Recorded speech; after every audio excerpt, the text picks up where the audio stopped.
Ile soa foltama ma le alo ma le ngang pa ia. Ngang pa ia e fio mai e fatu loto. Tutu ile fio lo lofa. Tauina mai lo nganga e faola ina i matou. Fafawina me uma le lalolang. Tuaina ya ina loto au na mal malama ma le ngang pa ia. E alo fa mai a te i matou se o matou maua se poto mai le na lava nganga. Al fifia lo so ni mai. No Yesu ke vi solo mato wali amen so forta mama le ano le ngang pa ia atu toi fatalo fatu fo ile pa ia mau ngol tatu maftanga ni tu fiaf le wasuya mai lalo neile chapel of divine mercy muri vai neile tatu no fuanga no tu no alunga il tatu mal tu le tatu ye toi fa awa wina fo il tatu por kala me sei nga fa manga le poleli Talo fai paanga masani il tatu por kalame lo omuri murta ipe il tatu por kalame mai so stafole tunu ale le wonanga ale te viseu kumana alo le sai alo so ifua ya mano foi nga lu ni ya so tona yatu mai so ne ya so am taina ni ve sfo ole tatu por kalame verso lentene esa tatu mata ile atongo tu so kenese mai so fa tau mawhai ina ia wha awa tau puna toi na lai lunga le tau wha inga o le wha ai unga o le tusio kenese le naua tu whatasia tu isi ala whaingofie i whaingofie ina e muli muta o le tusio kenese tau tau fitu o le whatawina o Iosefa i aikupito o le tau tau valu ma le tolu iwa iuta ma tamara man wha o so ina o Iosefa ele fa fine foi le wai di lengo toru Potifara fast for mal fatasi miti au na farao le tau tu waina mal tau falawa falua o le filo inga mo mua Iosefa mo na uso ina o toi fo ia to na uso e o atu e o fa tau mai ni me ai ia i o ai kupito o le fa lima wa failo lo Iosefa yo no so le toel mafaiana na o fi wa Iosefa tau ila lo le meole o le fia ese le nga mafia le toto ilo le vai le upo masanya e mafia le toto le vai o le tau fa inga mana yana ye ngai na il talalna o le loto tau i masuyo Iosefa o luna loto fa manga na le ye o le faono ia o fatonuina lo ina ia o maito ino Iakopo ia kupito tau siai ia ona sorole ia mal faiva o famanuia Iakopo ila na fanau a limas furulan tau muli na kenese nan tatu wo ia na ia na mea taua na ia ia silafia o le memo mua o le mavaenga Iakopo ila na fanau lona lua o le tau mawhainga o le ouso Iosefa e vavane mai po iei pese lo toita ia Iosefa ma le lona tolu o le mavaenga Iosefa il whanau ngai sarai ua to tere ai le iloa po a mavaenga ia mavaenga mana ia lima sifuru lafa mo le mole a o maua o le tusio kenese o le tuspa ia angavali pito a ilumasi mea tatu fola fatasi ia ona fa pa ua tu lea o Iosefa i fofonga o lona tama ua tangi ai i ona lunga masongi ia te ia ona poloa i lea o Iosefa ia na una fomai ia latu wala ala i lona tama atu wala ala ina lea o Israelu e fomai wa to na so e fanga fulu wa lo fa pea ona fa to waso oe wa atu wala ala ina o tangi foi ai kupito ia te ia e fitu nga fulu aso o mamae aso ma tau fai tangi tu iai ona fai atu leo Iosefa ile ainga o Farao o lo fa pe atu a wawa o tau alofa mai ia te au ia fa pe au na o tau feta la ia te ia na fai mailo utama ia te au o te tauto atu ia te ia ua fa pe mai fauta o au nei o le a uoti o le tuunga mauna o Elia mo'u i le nuu o kanana mea lava lea e te tanu mia o le nei se i tuu maia o au o te aluae tanu i lo utama o na o foi mai lava lea e ngakai ngā e kei lo lea ngangu ufa e pelu o te wheso o le tala lea o lea ngangu ufa e pelu kusa le ma lea ngangu ufa Samoa me leo le a o inga whaangau mai tangata o ngā osi leo la whea ngai ngā mal palapala me ngai whesu ia ia ingoa wakule ingoa me leo le wha au tama pōlanga puke pōlanga a velea kangu lalo ai wha ingoa le mea ngā le whanua mai le ingoa o le palapala o le ele wha ingoa ele meo le toto le kafe mai pe aki pie se puke nei ki wha alongoa ingoa se ua pā mai le palapala o sau le ele isu wha ingoa le toto le ele po le palapala ai wha ingoa le mea leo le wha au kama o le whanua le ioko mai lai o si ngā whea ngai ngā tangata ma le ele e o le anga ngura Samoa sa i e ele le meo le ngiu a me le koko i le mea le koko le puke le kango le puke e whai ma wha ai longa o le o si ngā whea ngai ngā a o la kai mina makua i le kanga kala whai poipo ngai wha longa lo le i upoko inga whai mai ia fua kele lea fua tele niu e le wha peo so se niu ai whai iai le ai niu le sa koko me le sa kango i longa whangua niu ngā le mo tangata ia fua kele niu o lo la inga oki whai mai la ia ka kaun koe sa iri le mea ngā sa kango i longa whangua e eri e longa tu unga mau ngā mea ki ua eri se ngiu se ia whai mai lo le ia upo le atunu a se tu unga mau whaso e sale a itu whai mai a se me kangot ka ngaka e kangi alo ngā e koe fo i fea e fo i le mea langa o lai ma o siere la fea ngai ngā male ele whapenga umale a nganga o le mawai ngā Iosefa o ia a Iakupo le ngā whai lela e wha leo e Iosefa ngā i le ainga o Farao whai mai ai o le kuunga maunga o Elia i o i kanana mele sa o wola i kanana mele sa kangoiro o puke i kanana o lela o ke manga o inga ia koe ave ia o e kangoi o le wai ele ese o lela ka o koe i ai kupiko e ke le ropo le ase mea la fai ai kupiko i ai pea o mai Iosef o kila o koe inga i le iwa sifu fai ale o mako finga unga male au ruku kua i rufi ano ruafe me kwa ku lo makua kong kangi lo makua fa mai ia le nga o finga karga ko mafkanga kangu o rufi e o nga o pakele mai le ruafe male iwa ruafe sifu o mai fa fiale au roku ya o e manga o edi ese ko inga me sa kanguai e peli ko fanga i ko i le au ka farsa o vai ko lo la ia le aila loke lo ko inga o la ko lo le e mai ele o so lo ko nga kanguai lo ka mai nga o lo ko le kalesia sa lo so ang sa ia ko inga Mikaele le so manga fa ko inga nga no e mai ko inga pele mai Mikaele mai ko inga ia ma se si o rufi ko ya ngonge ia o mau nga ku pulanga sa misi ko inga au nga ku pulang na le wa ko ma sanga i lungo ko nga mau ko i mo li ko ke le velea le avalia le keua e ula ko lo lua fes fu ni ko fanga mai au ke lo fo la ya wo le fanga mo ko inga ko fie fo i mai longa ai sau kanana i le mela e sa o lai sau si ka wo inga o ngi ka lo ngai ia ka o file mo i lai le mawai nga a Iakopo le wa fa le o Iosefa e fe mai Iosefa i le ainga o Farao fai aku i langa fai mai lo ka mau ke kaukoa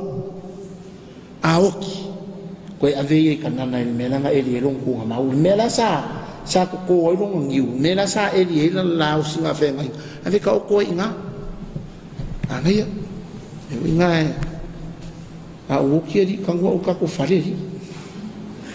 o kangwa el mena o kangwa fe awa ngoke ka soro fa soro ako me kangwa le ka ko ainga o ka aya ala ka ko fale o e o ka je le ese ka wala si mesia me foi la le ko ke fa longo yai e mo o al tangata e kangu ilonga ainga se ka o le nganu fa e peru e yo le nganu fa sa mo a ser ko ngamau ka le ko ya o le mavaenga le nga ayus a Jacopo ko ya lulo na ie fa o pelo fa tau nga fa u po ngo ia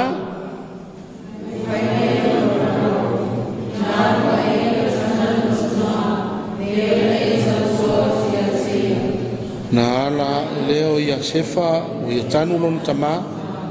na o e foi fa tasi mai o na uma farao to ina lo na ainga to ina uma lava o le nu o ai kupito a to male ainga uma o Yosefa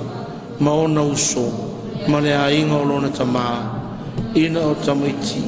a fuma moe ma povi ma tuua ia te ina tau le nu o ko sena na wa e foi fa tasi mai ono foa fa ta vale vale ma e ti e solo fanua sa matua to tele lava ngaka inga a ko ko olo la ia ila lo i fa u posfulu liba o to ku ngai meta wa ngai ke ua ia o Yosefa wo ti lo la tu tama ona fa pe ai lea a nei e fa loto mai Yosefa ya ti tatou mana matua taui mai ya te tatou o meleanga uma tatou faia ya te ia na la tu avatu lea o le fe au ya te ia o fa pe atu na polo ai mai lo tama ina o le imaliu o ia na fa pe mai ia fa pe ona o tau fai atu ya Yosefa o te ai o yatu ya te oe ia e fa mangaloina leanga au uso malala to wang sala wana la to wang leanga tu lava ya te oe o le nei ma to te ai o yatu ia e fa mangaloina leanga au ona nei ale atua o lo tama ona tangi ai lea o Yosef upu ya te ia akai nga e kangole koe o manga ku i nga soronga o tala lea ma leanga sa kau mawhaiunga uso e whai a Yosefa lela o i kei miua ua fo mo ki e ko inga a lela e koe mawhau angi e koe kau i masui Yosefa ka kou hu i e wharekangaka e whamangaro e le ngaro e koe punga i runga kau ke whiwa ai ai al kei miu koe ang koe vevesia koe sa e uma i runga le ngasu o umang whamangaro e le ngaro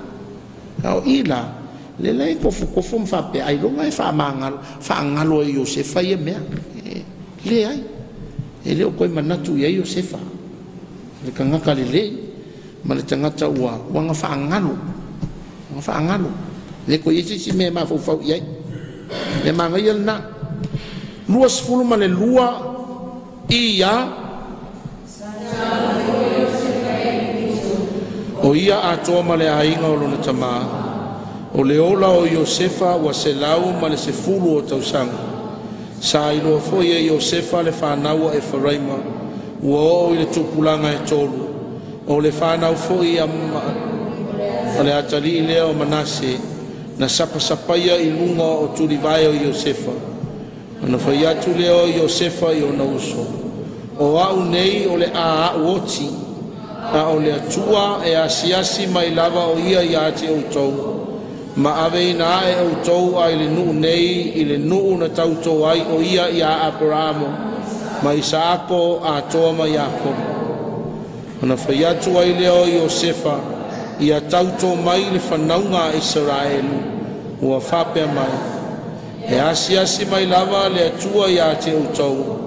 tau te avae fo'i o uivi ai le mea nei na oti lea o Yosefa na wa atoa na tausanga e se lau ma le se furu na ala fo'i o ia i la tau matuu i ato la au o le ala le mavaenga Iosef fa mangingo fa Samoa le ala mavaenga Iosef sili le nga ua vatua i le sika uvanga mis le nga fai atu pulanga talavou o le fiku e kau sankaluai le ala mavaenga Iosef fi fengo fie a ko o ese mai kupito pe alo fangia o ko ele atua o ma ve wivi a o kai me asi mai ile ku ai auto ma ko o ese ile ngu o le forfolanga o ma ave wivi usalia me ngale la inga fai ka ko me yo o liunga ko fanga o ke vai me o le sa ni ngale o liunga ko fanga ma fu mai I ma vai ngale Iosef ela ki ai la si me o ai kupito ala ko so la ikangam le ngu o le forfolanga ma ve me Iosefa se ka kele fie ka oko I ngu ese au ko asi mai le ku ya au ko ma ave o ko le ngu nga fola mai ya pala amo isa ako mai ya kopo ho ma ave o wivi nga winga elia ave le ya o ko ke ka o ko fakas o ki ya kai nge ile kusin ngale ol ale tu pota me se o me asia singa nga opo a pole a e tu singa le liunga ko fanga nga opo mai oi mesa ka oko ya nga mai ngi ene ren fai ka ko liunga to fanga nga ya e tangi ale le nga or kangaka e fie foi ka oko file mu le me la ye nga ainga kan nga winga la e ka ua si mesia leu ka ko mata I le mavaenga Iosefa o le mavaenga Iosefa aoki o mave wivi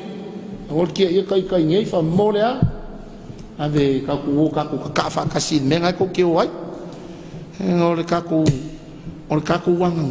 e ka ku ke mafu ka fa kasi ama ka o feo ki o ka ko ainga o la ko wanga o la ko la e au fa kasi maka ko ele ku ka ko e ka ko ka ko fale kangu luma o kako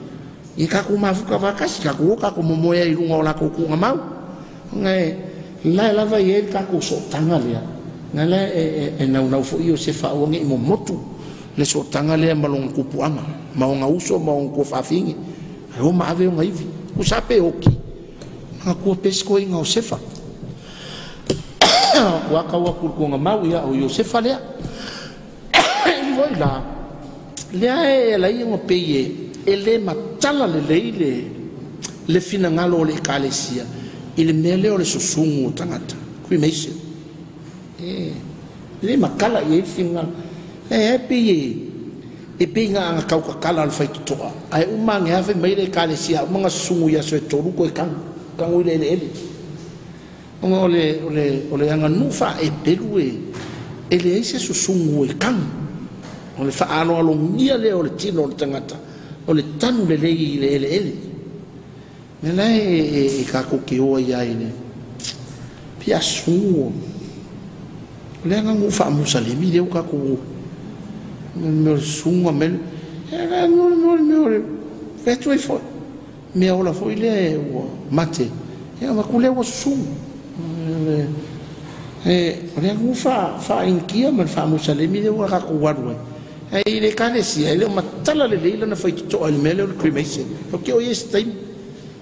la pigi ga nga kau ia kwa le ato lana io e le me o cremation ya nga ai nga ya anu lola ia kuso e soto nala wa maka ia ile kuso ke nese a fai la ke ko ya luanga ilunga I tu ainga sfuluma le lua nga va ai lo ia ia le ku ainga matangata lauiloanga ia whakainga le tu ainga penia mina le kari ila kikio Iosefa e sawa ila kamalo Paulo sawa I Saulo le kupu mua I sala elu ma Paulo lea apostolo ai nu ese nga le ku ainga o Levi e kupunga mai ai Mose ma Arona o le ku ainga o Yuta e kupunga mai ai Kavika le sawa ialo nga ngafa e kau mai ia Yesu ngai Mesia ia o ngai I kuaina ngai te ua ngalo ia kako o ngai menga ngai koe ka fa ile ele aingi ele nga maua Levi ele tusio numera ka ke o tusio numera ngalo vai ele nga I kuaina ele langi ele Levi nga maua ngai Levi was given no land. Instead of land, God gave Levi the tithings of the people of Israel, or the tithings o le mele o le sfurua. Kaulanga le felesa. Menga lai o lai de. O le ela sanga ele. Ai mawalanga portion o le tithing, o le me o le sfurua yo mea. Nga asfuka la e fiero kongi vai eso. Se lau kara lau kongin vai aso o lau tithing e se furu kara kaunga mai ma Levi o nga winga na li mo kwa e nga o ia kupea Levi pe ale ama ia sau tithing ma o e maua mai ali menga o pe al faya o nga koru se lau mang pupu lua vai aso o lau tithing na e kaunga ke koru se furu kara e mai ma Levi vai aso e kusio malaki e o kengia e le akua tangata kusio malaki ai vai mai le akua o ko nga oi fo I male tithing ya o o ye pe o polo inga sifu o le nga la o lai Levi o le me tithing e lua tali o Jakopo e falai mama Manase nga la e kau ave e falai mama Manase ia avangoa o Iosefa ma Levi I totonu o I tu ainga o Israel so soto o le upu e soto Exodus o le exit le fapalangi le exit le ua fai so ai me pamping singi kako o le exit ma le enter ala wa ai pamping singi wa la kwa wa ye wa ye yal me o le enter exit me sa ye pula sa le ngi ngo pula ka ka ye me e alu ye lan ka va le uku pa wal me ye mo ngu kol pa mu man ngu kol ka va ana la fa pictorial enter exit o le ukula e soto le exit departure from Israel o le way out o le urfafo o le oese o longa fa e pelu le nga weleshe e mot o pu e pelu longa winga o le oese mai o pu e soto nga la ava pele la e alu ingiusida on fa pelu la ia oi la e soto ingiusida ava pela wa maua o e ko ki poki mai voi kalo fai wa ki poki e soto mai ia ma ki poki mai lo le yo e ke le ko e soto la ma Samoa ke o ki ya inge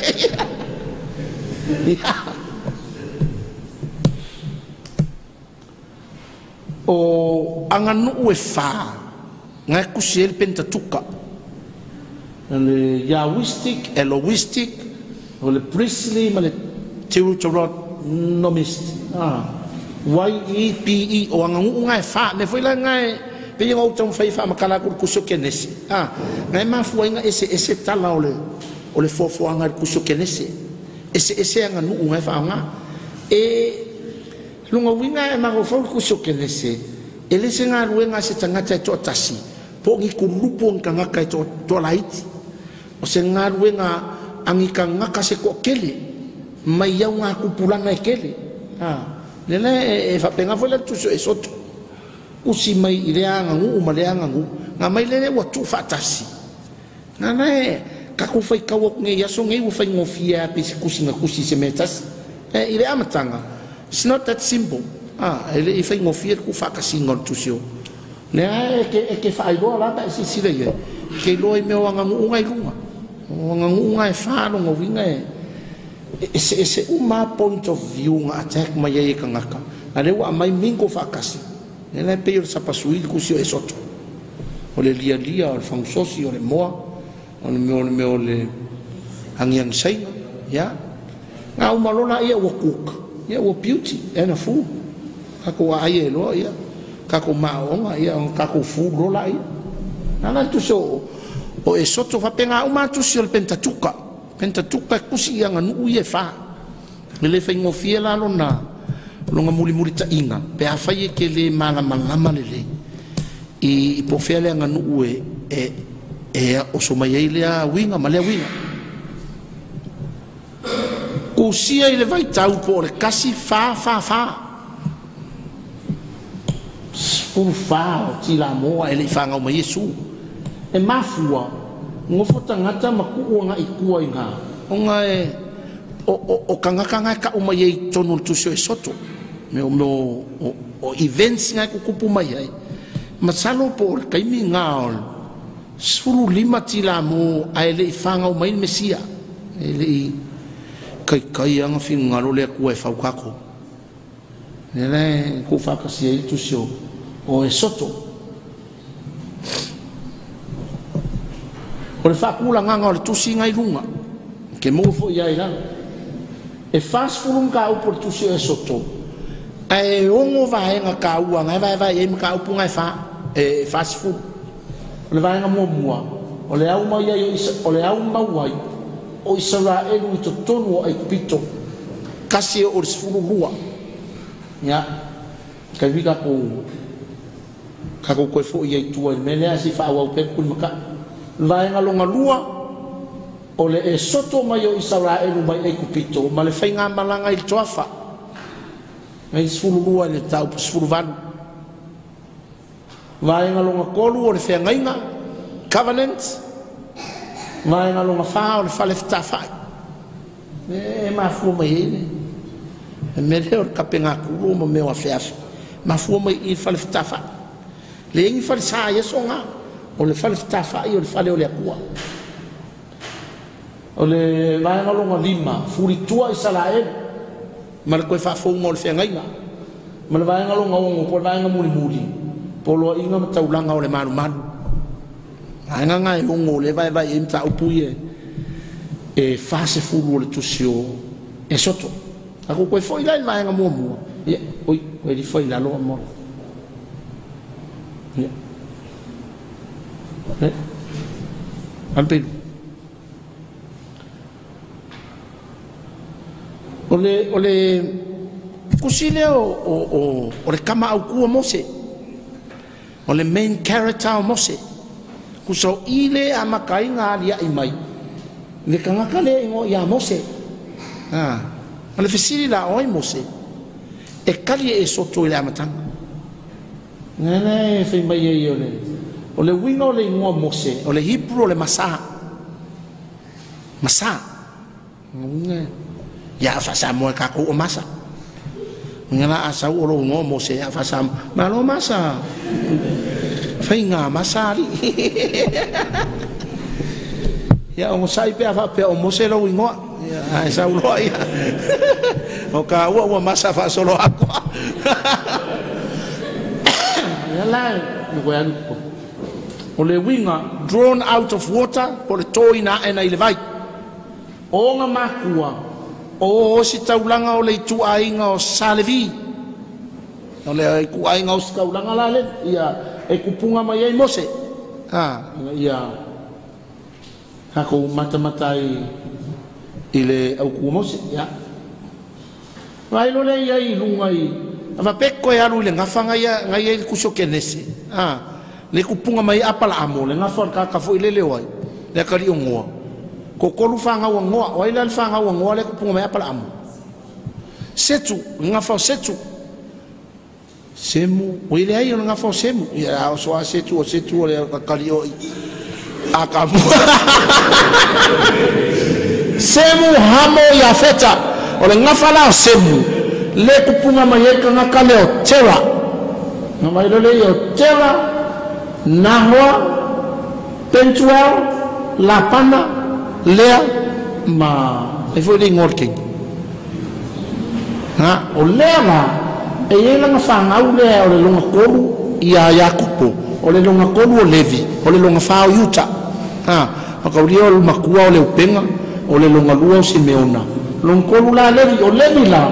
le kupunga mai e ka mkikire o Mose nga o Yuta kupunga mai e ka vika Solomonga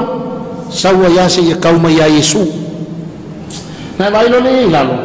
sawa ya Tera Noa Petuel Rebecca le peka fanga o mai Josefa ma Benjamina pela ke alu lalo ya apala amo Isaako Yakopo na vai lo le ngai o le ngafa ka kupu e wongi Isara lau keri na me ngai nga o ke mila so esko o Isaako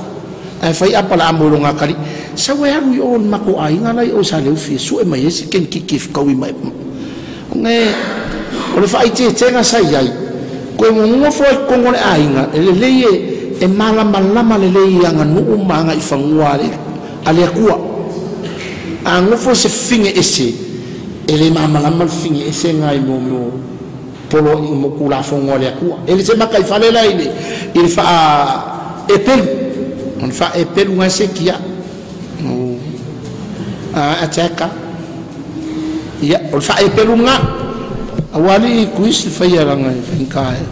kaya ya ka ko ola ni tua o ki ka ke nga ola ka ke tua ele soto mo nga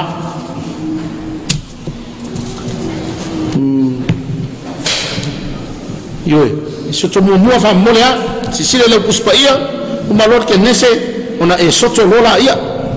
kusilo nga lua o le pentatuka ia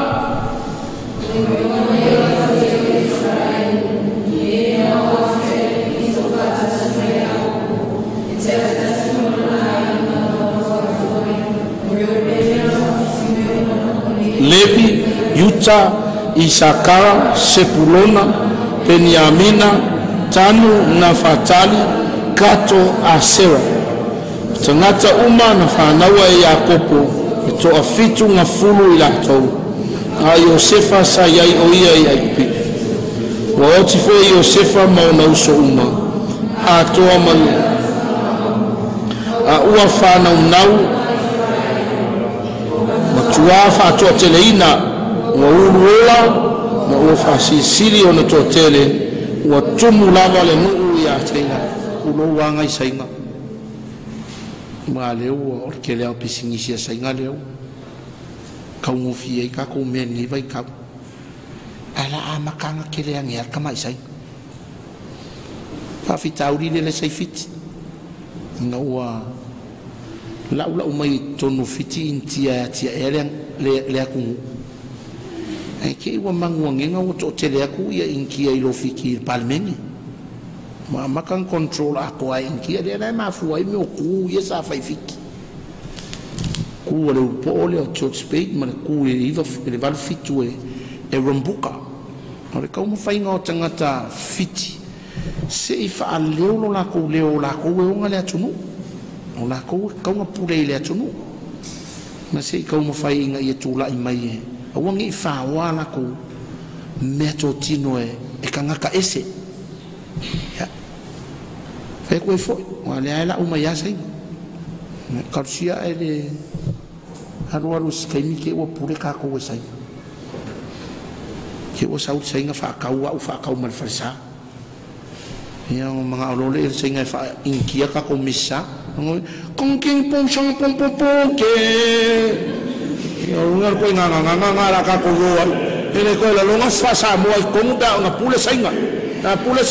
con sing pong ke ya ka ko fa pong ke ya me fa nga tale ila le voi mata I tuo tanga tai kupito fa nga wo isala elu le mele ye ka ko luka I fa ka sa kwa ko kelea ya matai lo nga ai ka ngola fika a fa pe lo ele pule ka nga kahia e ke la lunga foi la le me popole ya lu walu fa malo si lo ele nga lo kale o fa folo fa o metanga ta ese pule lo ele ya le la e ka ko ke mata I ma fanga wa isala e fa sili on ko kele wa kumula mala nu ya te ila to fa yupo evalu ia ole tupu fo na tele I lo Iosefa wa ia fa yatu ilo nu fa uta ole nu o fa nga Israel wa sili ona to tele male malosi ya itato ina o maya ina tato tonga fiti poto ya ila to ina tupu tele ona i uai lea pea o staua ina au fatasi ila tou mai ino mai ya te tatou na tou tau mai ya i tatou ma o ese le nu nei na tou to fia ai lea o e pule i ngā ruenga ya te ila tou ina ia la tou fati ngā ina ya te ila tou ia la tou avenga mamafa o la tou fasi o ai e tuai o loa o pitoma ma ramese o la tou fati ngā ia i la tou wa atiri ai o na fato te leina wa atiri ai foi o na tupu wa atu vale i la tou le whanaunga au file ngā le undisputed e pole ali ngoleka undisputed a ka voi le o meu pankai e koe su e si fipo ai si fin mai e la le pat manga ya nga ye pat le e sa o ka le o voi le ngori poika ne fili mai e poika peia o le pat lo ngalua e pol non ko le la ave ya nga o i post ni ai fiere ngol e fitau ye ke la wa me uri america e me uri america nga mai lo la ye o fa salanga o ngai pankai e o e ka el me ma ka el ma aso uma e ka el ma ai ki kilo kursifi na e vai va me sifi malanga pa kola malanga manga pe vai mai lungo le manga e ka e pankai el ma foi mai le o le america le ia poika ni ko ki kinga hinga e fai nge me ava e fai pakala le kuku mai lunga i o ele sanga me fai ave mai le upo poika ile me uri le au e ke mafau o se fa salanga ai mafau o se kole ninga mo ka o do not take negatively of it as a se fucking ainga ka o but make it positively o se training le kole ni ka o fa pengala me le o kupu i kan ka e pe mo wa ku ia venga mama fa yo ya o fau no meu o ai e lua ke o ye o lo afalao e me marie e fau aku e le kinga inga kan ka e pelu ai akiringa malosi e sia exercise la exercise ka ku piko ngale vai vam fe wa imping fai pula ka e pelu la exercise e ngalu bue ke miuma lele e fa pea ka ku piko ia ai ale la vavama feu ki kan ka salai ne ai e ku ku na me exercise le au yo aku le poko pe kamai ya o mange o kokene e fa mai wati ai o no totele aya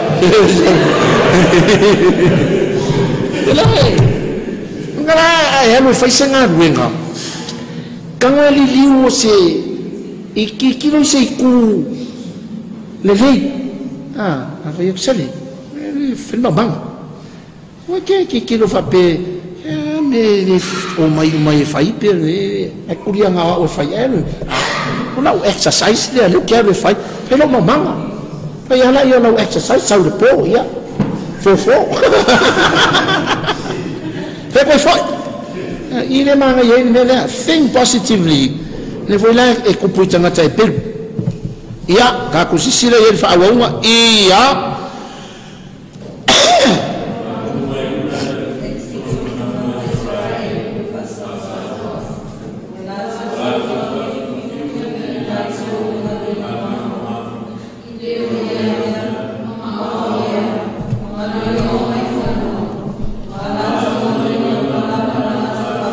inai ila tou wa faia ma le fasaua faia tu foi le tupu ai kupito ye le fato sanga i fanaunga fine e pelu o le ngo le tasi o se pela o le ngo foi o le tasi o pua moi ka foi nga kasi la nga me manga ia nga winga le mele o le fako sanga e le senga ruenga fo ngei ka ko on fato sanga e ye pel la ai finge fako sanga nga ana ko uai ko ilai ngo ka lo fai i o pu amo se pela me si le o ka wo ko i ngo finge o se pela o fa ko sanga mapua i a fa i posful male ono e au lua fato sanga I whanaunga whine I pelu ao ina a whanau a whai o se tama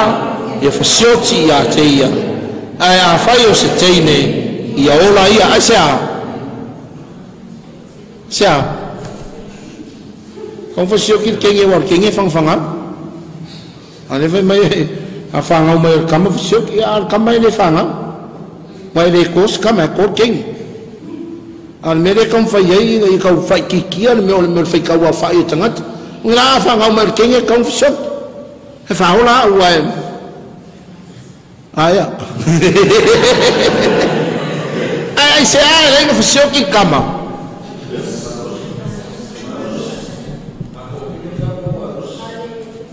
yeah.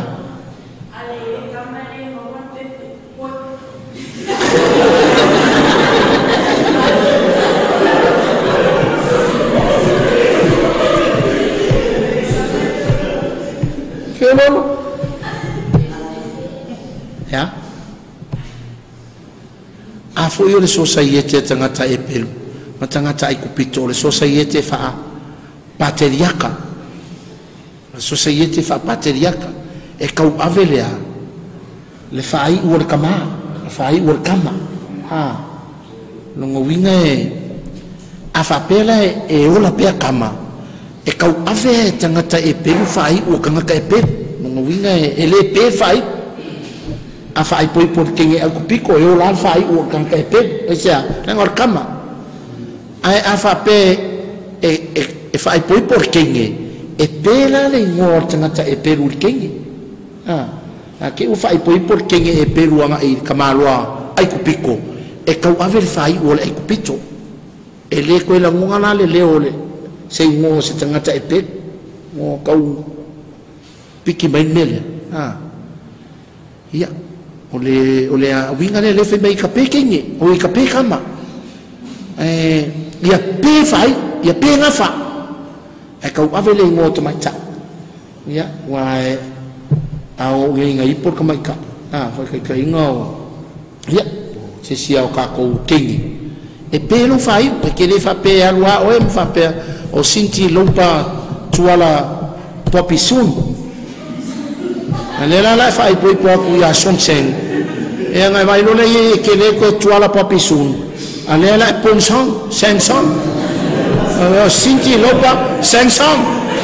ya ole kere fongi wede sensong e fa ngala wo ko meki ya inga mentally wa kapel fai e ngafa e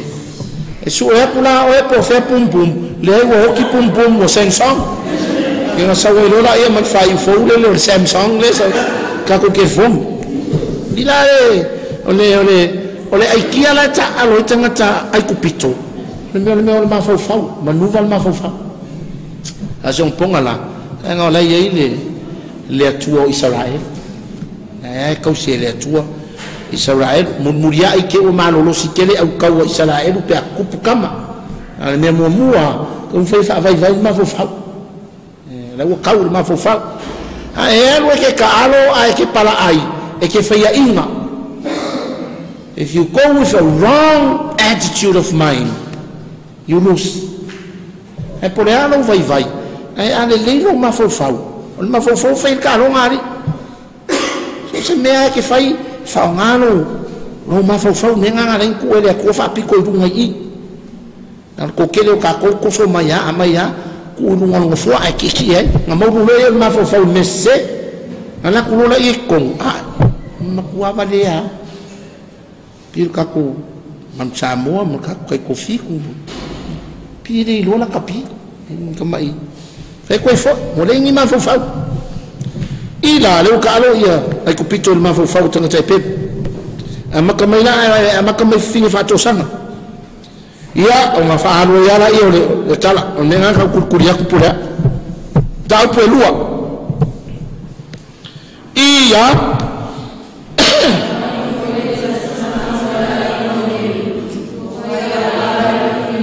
no foi lenga que ngaka le ai ngo levi foi vai ai le finio levi e son kala que le nga foi Israel ngai peo na foi atu e fa sa ai sia le ngai fa ai poi se tangata ese nga mai lo le o tu manga no ese kungole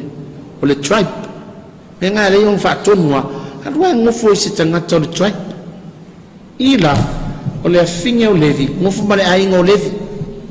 ai kanga ile fa e pe ngo le no ta inga keep ile me o le faith ma keep le polo inga tonole o le ainga ia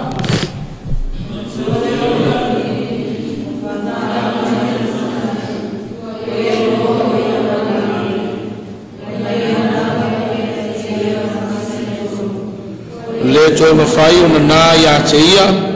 na ia ave lea mo ia o le ato kome ma ia puluti ai le pulu e meli ma le pulu safeta ane ia tuua ai lea o le tama na tuina ai lea i le vau tuutu i le au vai o le vai tafe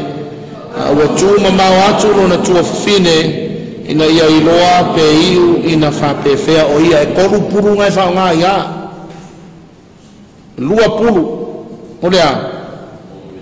o le pulu e meli ma le pulu safeta i le tama mea mea sa ia sivaku ale tunu safai e mele o le pulu e meli ma le pulu safeta i le tama mea mea ala kam fai lai koe e ma fau ia o le pulu e meli ma le pulu safeta o ku o el kama o le fai upu lima ia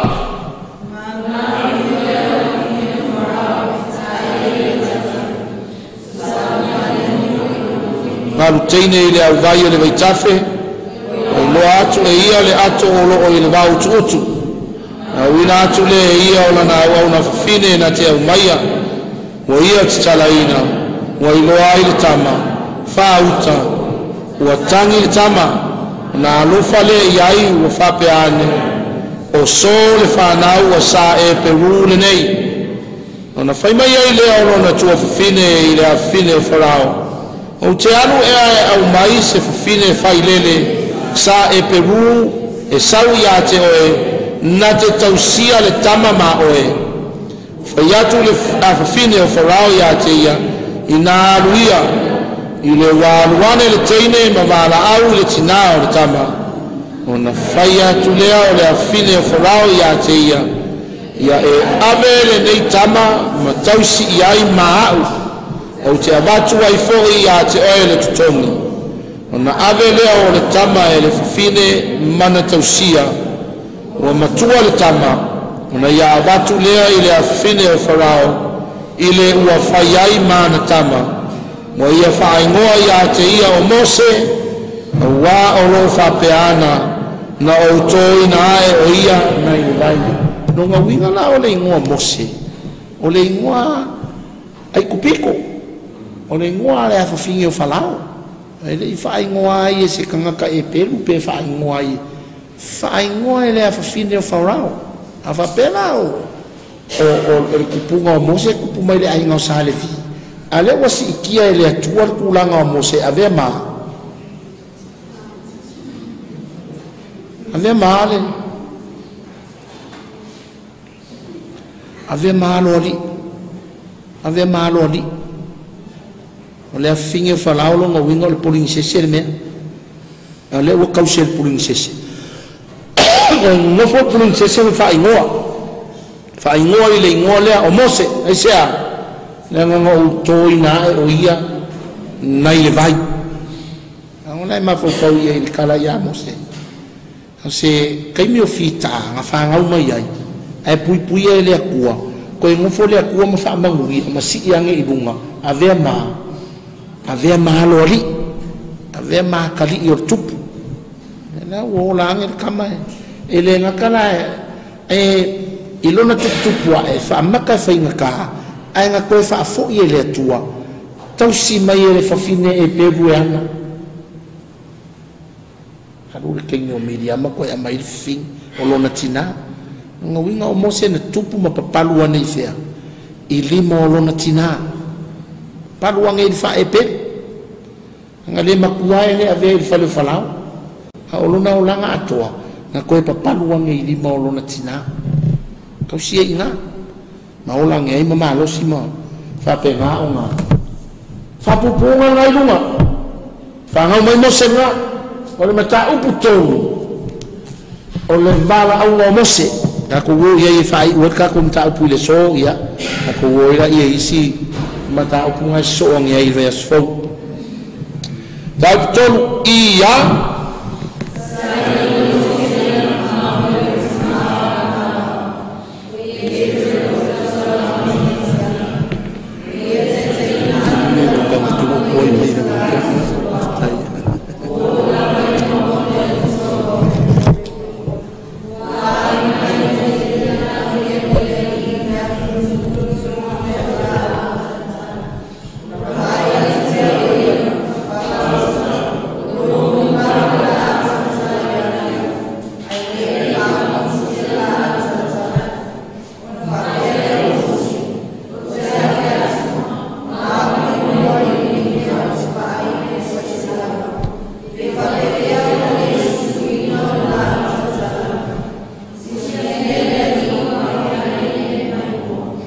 wala au mai lea o le ri ya te ia mai te tonu o le la au talatala whetala i mai Mose e atu lea o ia o au le nei whetala i mai lea aua e te whaalatalata mai i nei i nato ese ia o se vai o vai o aua sa lava le ele ka o fere i ngā sika mai ngale fafa i upunga ai kele o le songa manga yanga ye i ngā mo tātou whai au ngā sāma ka ko kamaiki me mua o le ngole kakamao le ko ua mose o ai le ngonga ye ngā ye tero o ye tero o le o si taulanga i mitiana lunga winga ele se tangata e pelu o le kangaka ese ane feita ulanga mitiana ane me momua nga a o le ngā ruenga sa ngā ruai mo se leo mamoi ane kangoi matai tuun me leo mamoi le ngai whao ngā Yesu le ata lea vi mai Yesu o au o lea leo mamoi le lei o au o le leo mamoi le lei Tavita o le leo mamoe, Mose o le leo mamoe, Yesu o le leo mamoe. Alai, o le maunga le e alu iei ia Mose, o le maunga o Horepa, o le maunga o le atua, o le maunga i faa kuspa ia, o le afio anga e fesila fa ia ile akua man tangata, o le ele pa ia, o le maunga o le atua. Ai fai ngoa le sa o le maunga o le atua. Ka ko ye foi la ele me ole ele pa ia maunga ole aku ale la e foi mai le fa alinga le lo e Mose e mu le me ole la au kala ai le fa o matia le la au kala ko ke lo ole fa ai longa ole anga pa ia ile fenga inga fo ole le afi inga wo ile aso pente koso wa mama inga no me ole afi lunga ole wa apostolo me la fa afi ile amakanga i loa e Mose le atua i le la au talatala la e mua le afi ai lea e le wha umatia le la au talatala e muanga e siwa era manga ia le iei ka usawa e le akua le ngō Mose kala ngō roa mata ule ngō le tangata wa e malama i le si o manga a koa o le tangata nga i le toi tua Yesu ngai tala noa Yesu ma Maria i makula Maria le makatala ngai fai mai Maria le makatala fai neo ko ave ye lo wali ai ke iwa laku Yesu ko fai atu Maria e ka o Yesu le ngō Maria mai Maria Rabboni immediately respond mai Maria wa ngai ro Yesu ngai fai mai Rabboni le ngai o le wa ta'wa ko e Yesu lo ngai ngō lo ngawinga malama le Yesu le tio manga Maria le la wo so ko Maria oi Rabboni apenga foi la in mele malama le ya le ko le ngo Mose o kalau se vai so se me fio ile tua o le pa ianga o le tua la ye akoa au ila e ye ya ke mie e ye ya me ko mo fai poloka kako mai lo kako fa along angol pa ianga o le tua. There are blocks that stop us from feeling the holiness of God. O le kalanga la se vai o mose o le symbolic o le ave esenga o kanga ka kuai o mose ai se fa along longo mose le mamalu ma le pa ia o le akua le wa vala ma mele ma foi foi mai ta tala o se vai kala e se vai o le fa sai kisi foi e ali ia foi mori wala ku ia e kuale foi mori foi mai ka kawanga e kangoe e foi nyu se vai e kao fia o e men mo le gravity o le a o nga e wilai e ka fia le mo le ka fai fai e recommend malo se fai nga puts fai nga se vai ma fia ai tia e ai le wilo no king o nga ye singa mes yo ke le mai po e vai le ye ke pese e ki fa no o ke wila e au ila fai lo lan se vai nga poloka i rola i o le malusianga lea nana le fai mai i suri o i wala au lea kua ia mose mose kakala e se o se vai ai se i e whaalongo inga le paua ma le manga o lea tua le ua wala au ia oe se i e me muamua nga whawinga nga muamua lea le au longa lua kakala o se vai ai se i e whaalongo inga le ele le nga oe o le ele na fau o le kua ele me se la o se vai e ku vai ele se e fa lo inga le me gravity o le nga fau o e fa manatu mai ia o lo fa tau va ile lua va ka pui male atua wa ka mo mai mele ke le manga ia o inga pe fa ki mo fo mai fa tau le me tasi o i fa winga ngale au su me mo mua kalau se vai o nge se me polo ka o mai lo fa lo inga le madu le tua longa lua ka kala ese o se vai se e fa lo inga le ma le meo nga lugo le nga fa wai o inga ia to fa manatu mai o le fuefu ile vaka pui ma le tua le kua o le nga fa ia o ne e mosi o e matu le kua ele ve mai mose kalau se vai ke mosi awale fia kamari ma nei e unha mai isi mesia e ve mai foi le au su fui e fa pe e ke wila e kango se wa ola ai isi a pe la e ma se me pa ilo security wila ke le spaka e va pe e pa i e kau i ri foi fuka e ku ka monge ku ka fufuru o ki ka u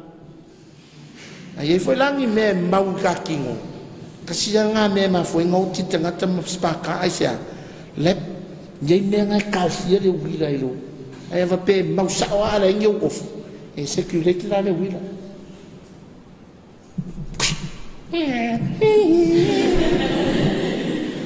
e va pe mau ia i ele a ko se mingu ke o li foi fuka o ke ila ile me. There is scientific truth in it. It is scientific knowledge le kom fai au mai i. Kau nga e whaalongo ina le meo gravity. Le meo le ngā ioi ele. Le manga vangava o lo tino. Ma le respond o lo kingo e te respond ai. Anga i le pa ianga o le akua le la. Le whaalongo ina ele. Mea ranga le fai bai mose. Kalau se fai. Vese. E sau e kūre lei mai whanongo longo. Wha manatu ia o e maru o le akua. Koe wha manatu ia o e lo whatau wha o e o le fuefu. Ala e... Alu mai e koe whai kau iai. Mai e koe... Meki kasi o ila ia. Wha uma pele tau punga e koru. Kalfi ali.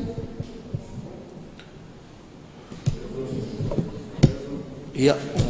Ha umpe a. Semai mea ala iai e ngakako sole ala ngai.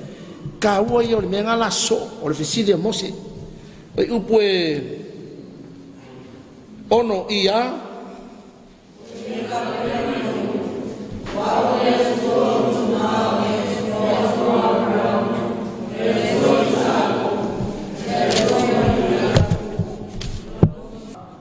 le fai ngoi e angelu le mengi o penu e li le men nei aisa o va ye ile ku ke le yoki fa sa inga ila mai lo le ku ya mo se vai mo se ile ku ile la utal fa mai inga o fai mai le ku wa o le ku para mo sa ko mai yakopo immediately o fufi mo se o maka aisa fefe mo se ke woki o le me fai nga nga va ai se tanga taola ile ku ke me va ayer kanga ka ile ku o li o fefe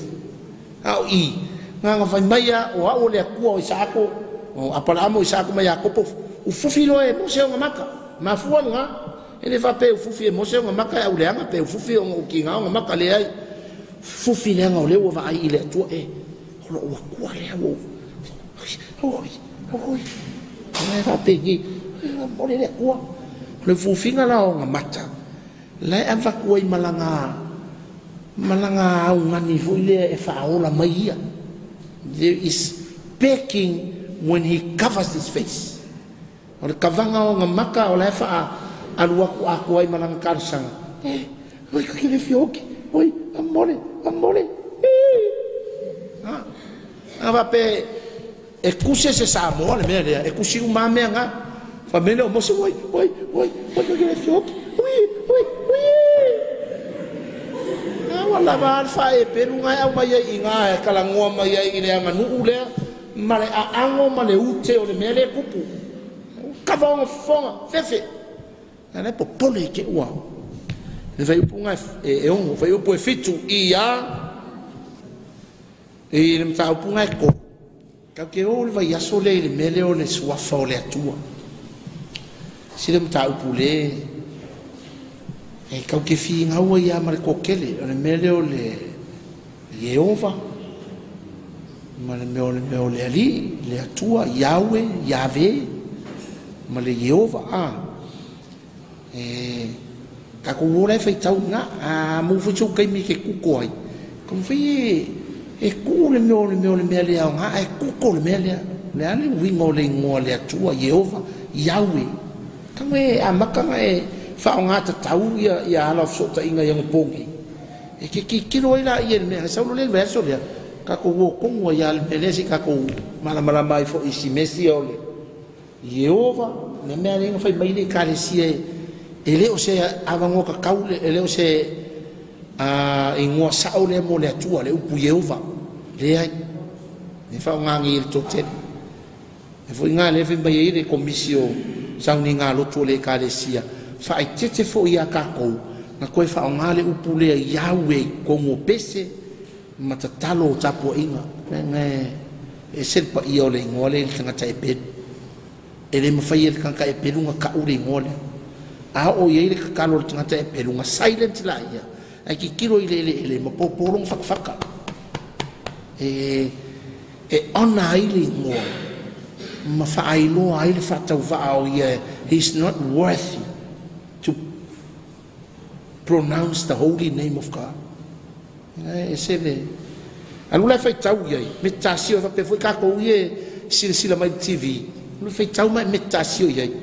Ka ko mai lo le vai so ka ko sa o ye mele. Le ngo Yahwe, ma le Jehovah, le Adonai. O per se foi le o Felika sam call him Allah, sam call him Adonai. Some go Jehovah. Oh, God is great. Bela. Ande ye ka ku malam tam fa ile fa so ai ile vesfo. Le ngo le ngo ma nga nga. I am who am. Wa ole pe. I am who am. Fa pe tan ye nga fa le ha ke fa sa mo. Ai ka ngo kala me so nge. Wa unga o yai ke le yai wa unga le ke yai e ke tie aku ke yai pe ole winga atol nga o le sua fole aku nga ye to me lo le yai e se la le vai o le si ko inga fa nga le ka fa nga ai ma ka solo ai sua fole li le sua fa manu e ta una ona kan kuma ile sua fole tama ma le alo ma le nga pa ia o le vi inga tama ma le alo ma le nga pa ia